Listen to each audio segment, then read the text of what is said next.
What's up, Trash Talkers? This is Trash Talk Fantasy League, where bros talk the most trash and deliver fantasy gold.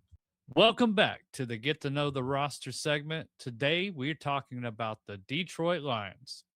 This was a very fantasy productive team in 2025, and they're looking to be a very good team again, with a few minor changes, I would say. I say minor, but this actually could be a super major difference, a league winning change.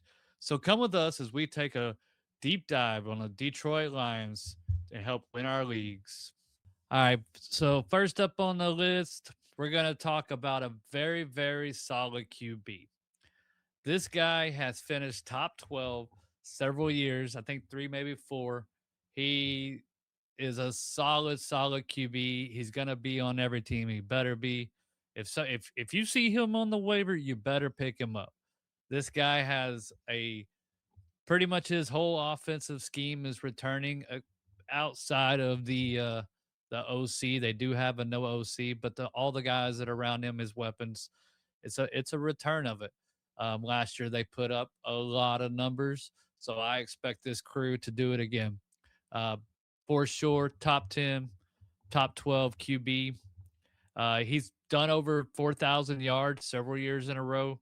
So this is a great. He's not going to go early in the draft. This is a good like 8 round or for your auction leagues out there. You can spend probably 10 or less on him. Maybe not, maybe 15, but you're not going to be spending like the 30 like you would Josh Allen. Um, so I did go ahead and throw uh, on my graphic there. They also I got to throw in just because it is a new player on the team, Teddy Bridgewater. So I wouldn't. He's going to definitely be out there on the waivers. I wouldn't pick him up unless there was some sort of major injury to Jared Goff. So about those weapons for Jared, you're obviously your big stud, your superstar is going to be Amon St. Brown. This guy is high potential to be a top three guy, top five easily. Um, he's an elite wide receiver one, uh, gonna get 100 plus catches. He's an elite down the field guy. They did go out and do a little bit of offensive line work, so that should get Garrett Goff a little bit more time to get it down the field. Um, he's one of their leading targets inside the end zone when they do pass it. Dan Campbell likes to run it in, but when they do have to do the passing downs, he is like one of their main guys they're going to throw it to. Um, So he's a dominator. You definitely got to throw out Jameson Williams as well. He's a deep threat. Uh, got the speed behind him. He's going to be a starter. He's going to have a lot of play time, put a lot of plays.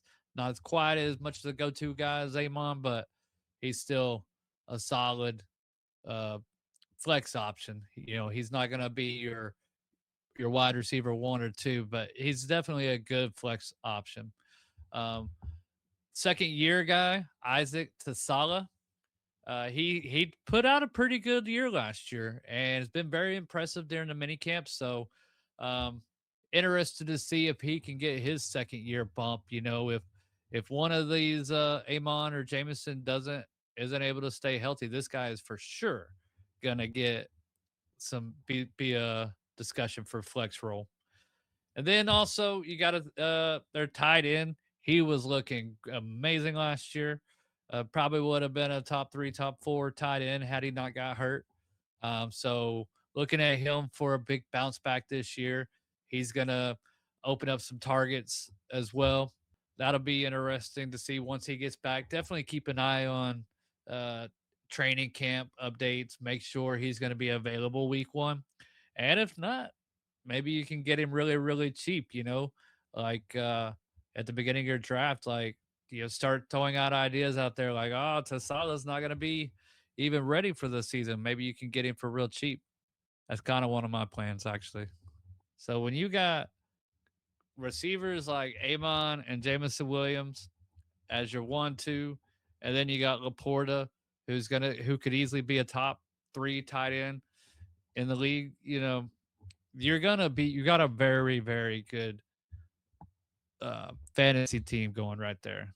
I mean, yeah, that about wraps up the offensive or the receiving side of the ball for the Detroit Lions. If you are ready for that minor change that I talked about in the beginning, go ahead and hit that subscribe button, hit that like button to get ready for this big news. Jahmyr Gibbs is your elite RB1. Whoa, I know, it's a shocker. It's a shocker, but it's true. It's true. And he's not only going to be the RB1, like he's going to be, I think I'm predicting right now, he is going to be the RB1 in the league this year. I'll tell you what, there's a major name missing: Jahmyr Gibbs, Isaiah Pacheco, and Sion Vaki. What the? They got rid of their main back in the end zone on the goal line. They loved putting David Montgomery there on the 3-yard line. And he's so big. I was like, no, every time. And what does that mean? That means Jahmyr Gibbs is going to get more touches in scoring position. You were going to, I did some numbers on it, and in the red zone without David Montgomery there, Isaiah Pacheco, no knock on him. He's going to get his touches, but he's not going to be the go-to guy for Dan Campbell in the red zone, not like David Montgomery was. So I'm predicting they're going to see about a 20 to 30% jump in red zone touches for Jahmyr Gibbs. That I ran it through my AI numbers, and that equivalent to about 5 to 8 more red zone opportunities. If he gets half of those in the end zone, you're looking at an extra 24 points on top of what, he's already one of the most elite running backs. So this guy, I am super interested in. I don't like overpaying for players, but this is a guy that's going to be top 3 easily, barring any injuries. Isaiah Pacheco is not going to take away from him. Yes, when Jahmyr Gibbs busts out a 50, 60-yard run, which he's going to do probably a couple times a game, you know, they're going to put in Pacheco for a few plays so he can get his breath back. But dude's going to eat this year. He's going to eat. The new OC, I don't know. I probably should have done a little bit of research on him to kind of get an idea. And that's probably something definitely I recommend everybody, before the draft, like make sure.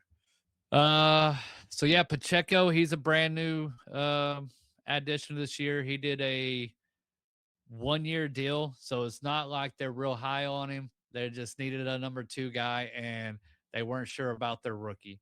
I totally understand that.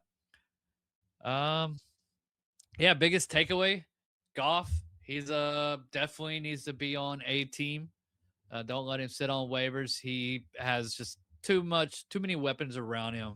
Which Jahmyr Gibbs can catch, and that only helps Goff. You got, like I said, Williams, Amon, and the rookie Tasala on his year 2, and then obviously Laporta, amazing hands. He's a hell of a stud. Definitely pay attention to the updates during the training camp. Make sure he's going to be available week 1. Um, so yeah, that's pretty much wraps it up. I appreciate everybody coming and watching the show. Like I said, subscribe on YouTube. And then we also have our Instagram, our TikTok, and our Twitter at TTFL Podcast. There's our YouTube, our X account. Just take that, take it straight there. And then our TikTok. All right, everybody. We're about 5-6 weeks away from the real season. We're so close. I think I saw something the other day, 2 more Thursdays this year without football. OMG. I'm so ready for it. I hope y'all guys are too. I've already started doing some mock drafts because I'm one of those crazies that starts way too early. So be looking forward to getting into those pretty soon. We gotta speed up these getting through these teams. So all righty, y'all. I appreciate everybody. Y'all have a good day.